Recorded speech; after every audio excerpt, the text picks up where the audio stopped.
म्हणजे बदल झाला का नाही? मग त्याच्याही पुढे महिला वर्ग झाला. त्यांनी काय केलं माहितीये का? टेन्शन घ्यायचं कामच नाही. हॅलो, हा बोलो, तुम्ही डोंगावर आहेत का? हा, एक काम करा बरं, येताना नळी घेऊन या, नळी. मग काय करायचं, तुम्ही घेऊन तर या. नळी आणली की डायरेक्ट त्या नळाला लावले की नळी कुठं? डायरेक्ट हांड्यात. तर असं नाही झालं पाहिजे नवऱ्यानं पाणी मागत की नळी त्या तोंडात घालायची. असं झालं तर काय नाही ना? बदललं काय महाराज? सर्व बदललं. बरोबर आहे का?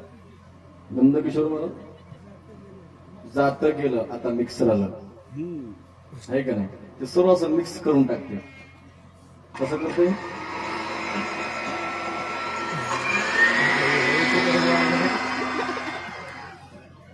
पैसा फिटला पाहिजे.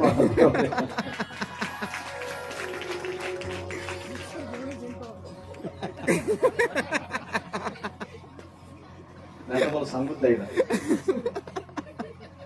काय बायको लईच नवऱ्यावरती संशय घ्यायची महाराज. पण घेतलं नाही पाहिजे. ती इतकी घ्यायची कुठं गेलं तर ते फोनच करायचे, सारखं फोन करायचे, सावकार लयच फोन करायची. पण नावीलाच झाला हे पाहते, आला फोन. तिच्या माहेरचं जवळचं कोणतरी वाटलं जायचं काम पडलं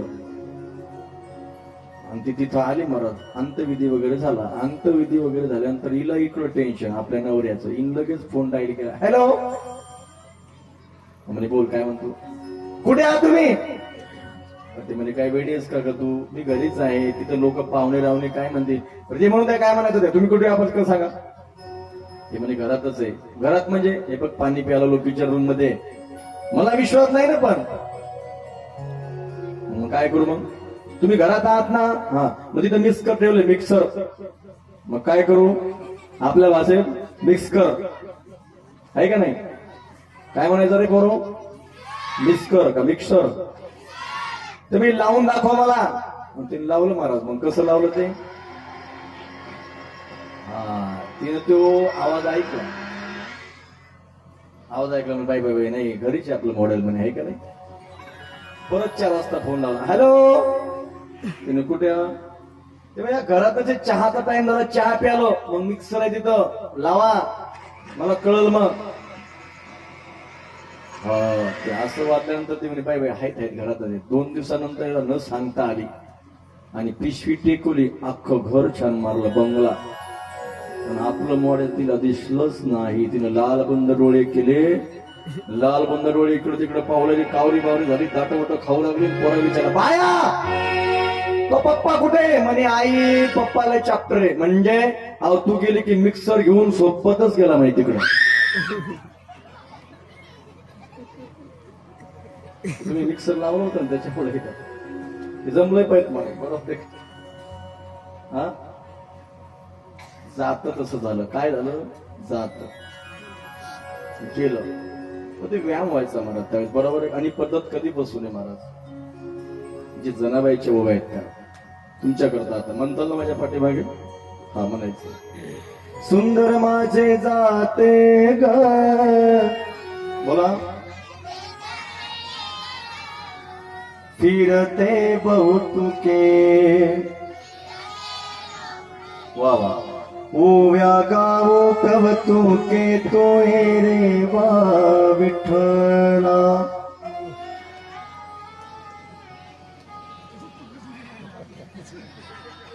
तुम्हाला आमचं कौतुक नाही का काहीच?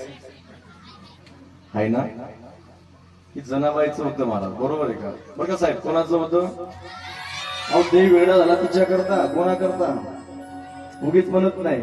वेढा रे वेढा रे वेढा रे वेढा रे वेढा रे वेढा रे वेढा रे पंढरे वेढा रे पंढरे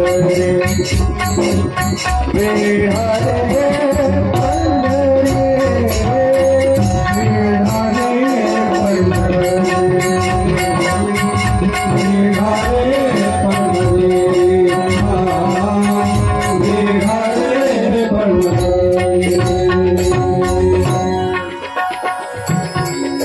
जगाचा मालक वेडा आहे का? ज्याने विश्व निर्माण, जो जग चालवतो, जो जग बोसतो महाराज, त्याला वेडा म्हणणं किती मूर्खपणा आहे आपल्या भाषेत. पण तो वेडा कोणा करता होता ऐका, मला सांगायचं तुम्हाला.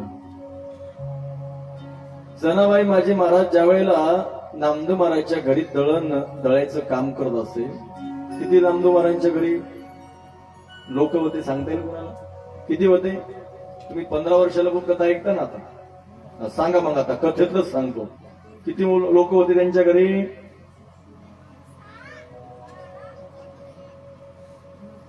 एक अभंग आहे महाराज स्पेशल त्यांच्याकडे. 14 माणसं होती. किती होते बाबा? 14 होते. नारा, विठा, गोंदा, महादा हे 4 असे एकूण 14 माणसं होते. त्या 14 माणसाचं दळायचं काम म्हणजे जनाबाईकडे होतं. पण ऐका ना, नुसतं दळत राजाई गोनाई दोघी सासू सुना, दाम नामा बापले. राजाईचं काम तर ती करतच होती, पण दळायचं काम त्यांच्याकडे ते होतं. पण दळत असताना मदत माझ्या जगाच्या मालकाने करावं. मला पुढचं सांगायचं, लक्षपूर्वक ऐका. आणि ओव्या चालू झाला की मला माझ्या जनाबाईन पुढे म्हणावं, ऐका, वेडा पंढरी. पांडुरंग माझा पिता ग, रखुमाई माझी माता ग. ऐकण्यासारखं आता ह्या रोजचा नित्यक्रम चालू होता. रुक्मिणी माता म्हणे, बाई हे रातच्या माझं नेमकं मिस्टर जाते कुठं, म्हणजे आज लक्षात ठेवते. देव निघाले महाराज आणि पाठीमाग रुक्मिणी माता आली. असं थोडीशी खिडकी उघडली तर जनाबाई पुढे दळते, पुढे गोया म्हणते आणि भगवान परमात्मा दळू लागतात. आणि जनाबाई गात असताना परमात्मा साथसंगत करतो. कशी माहिती का? पांडुरंग माझा पिता ग, रखुमाई माझी माता ग. आता हे कौतुक महाराज रुक्मिणी माता पाहू लागली. जगाच्या मालकाने कळलंच नाही हो ती काय म्हणतो म्हणून. मग देवाने सुद्धा मला सुरुवात केली, पांडुरंग माझा पिता ग. इथपर्यंत रुक्मिणी मातेने ऐकलं महाराज. आणि पुढे म्हणणार, रुक्माई माझी माता. खडदिशी दरवाजा उघडला, पुन्हा हाताला, काय करता तुम्ही? विचारलं, तू कशी येस? आम्ही तुमच्या पाठीमागच झाली. आणि काय म्हणता तुम्ही? मी काय तुमची माता आहे का? त्यावेळी देवाने उत्तर दिलं, अगं ते जाऊ दे, पण मी माझ्या भक्ता करता वेडा होतो म्हणून तर त्याला वेडा म्हटलेला. काय म्हटलेलं आहे? एक देहरूपी नाव आहे गुरुजी. ही नाव आहे देहरूपी नाव. ही डगमगते का नाही? पण त्याला तुम्ही शरण जा. आणि शरण गेल्यानंतर त्याला सांगा, हे देवा, ही 3.5 हाताची माझी देहरूपी नाव आहे. काय? मी तुझ्या दारात ती नेणार आहे, पण बिगी बिगी आणि लवकर लवकर फक्त तू माझ्या नावे करता यायचं. देव आल्याशिवाय राहणार. डगमग डोले माझी पाण्यावरी नाव रे, डगमग डोले माझे पाण्यावरी नाव रे. पंढरीच्या पांडुरंगा बिगी बिगी धावा, पंढरीच्या पांडुरंगा बिगी बिगी धाव रे. डगमग डोले माझे पाण्यावरी नाव रे, डगमग डोले माझे पाण्यावरी नाव रे. पंढरीच्या पांडुरंगा बिगी बिगी धाव रे, पंढरीच्या पांडुरंगा बिगी बिगी धाव रे. धन्यवाद, धन्यवाद श्रोते मंडळी.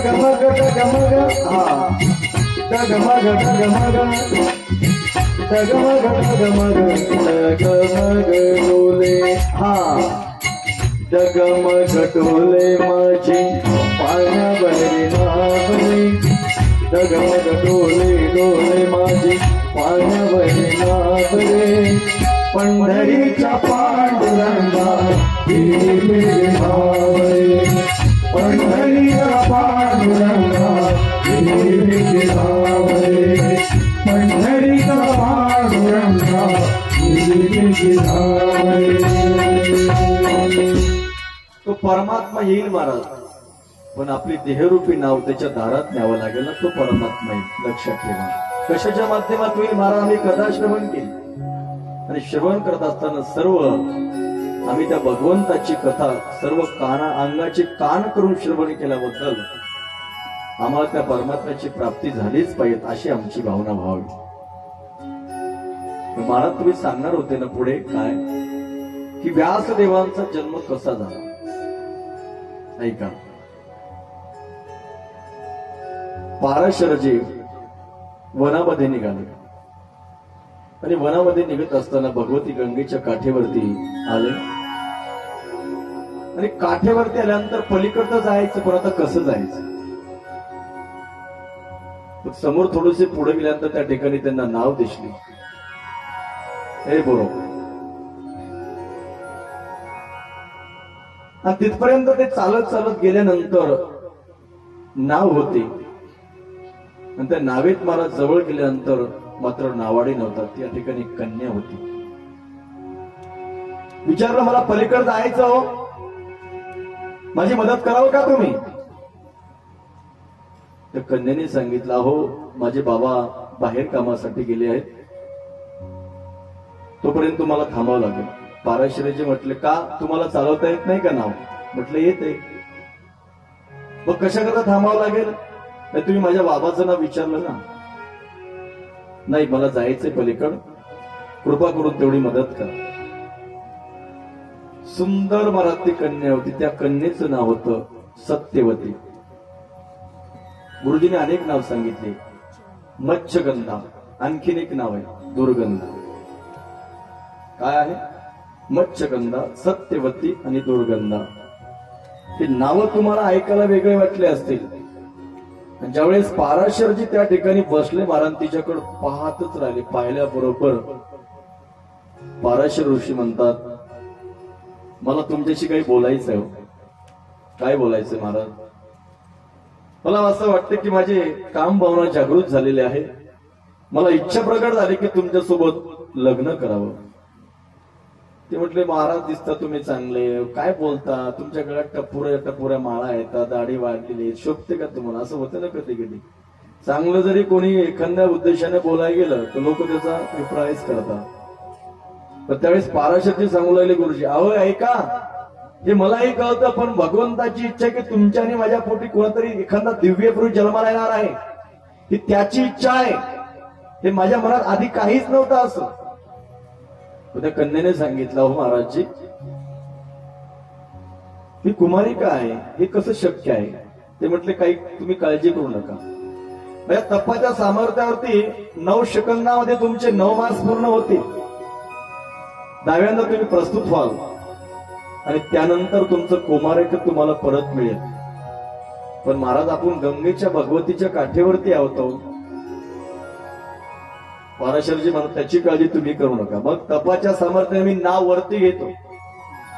आपण सूर्य आहे ना, त्यांनी सांगितलं त्याची काळजी करू नका.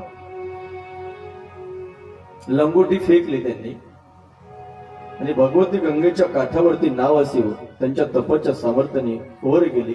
9 मास पूर्ण झाले आणि दिव्य पुरुष त्यांच्या दोघांच्या माध्यमातून प्रगट झाले. तेच म्हणजे व्यासदेव भगवान की जय.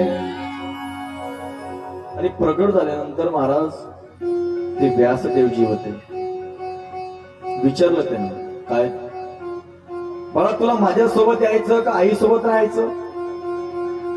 व्यासदेवजी म्हटले, मी जर आता इथं थांबलो होतो, कधी कधी मासोळ्या पकडावं लागतील, त्याच्यापेक्षा बाबासोबत गेलेलं काय हरकत आहे. मग व्यासदेवजी ते म्हटले नाही मी तुझ्यासोबत थांबू शकत नाही. पण ती आई होती. बाळा, डोळ्यातलं पाणी आलं.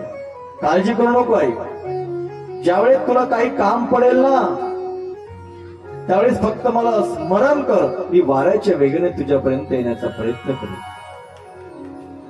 हात जोडले आईला आणि निघून गेले. पाराशरीच्या द्वारा संपूर्ण वेद असतील, पुराण असेल, त्याने ते संपूर्ण मुखोद्गत केलं. आणि मुखोद्गत केल्यानंतर बरेचसे ग्रंथही निर्माण केले. आणि ग्रंथ निर्माण झाल्यानंतर आता कुठेतरी त्यांना समाधान प्राप्त होण्याकरता पाहिजे. पण एवढे जरी ग्रंथ निर्माण केले तर समाधान त्यांना प्राप्त होईना. खिन्न मनाने बसलेले व्यासदेवजी. आणि खिन्न मनाने बसल्यानंतर शेवटी देवाला कळलं आणि देवानं नारदजी महाराजांना पाठवलं. पण ते नुसते नारदजी नव्हते, मग ज्यांचं सतत स्मरण असते कोणाचं, भगवंताचं, जे भगवंताच्या भक्तीच्या नामचिंतनाच्या वाचून एक सेकंद राहत नाही, त्यांचं नाव नारद आहे. आपण सहज म्हणतो बस तो नारायणच झाला, म्हणजे आपण कुठं त्यांना खाली आणून ठेवलं. आणि येत असताना महाराज ते नारदजी महाराज होते आणि भजन सुरू होतं. नारायण नारायण श्रीमन नारायण नारायण नारायण नारायण नारायण श्रीमन नारायण नारायण नारायण लक्ष्मी नारायण नारायण नारायण लक्ष्मी नारायण नारायण